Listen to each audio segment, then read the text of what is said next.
Hey, what's up? This is Ricardo at Parts People, and in this video, we'll outline the steps for completing a part replacement on your Dell PC.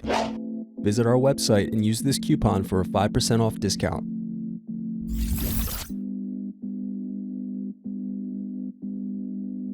Slide tabs outward to unlock and remove battery.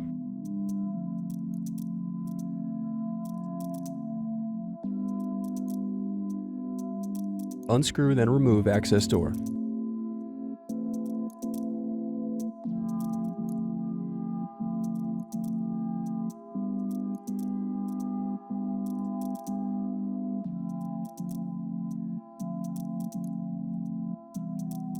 Then separate clips and remove memory.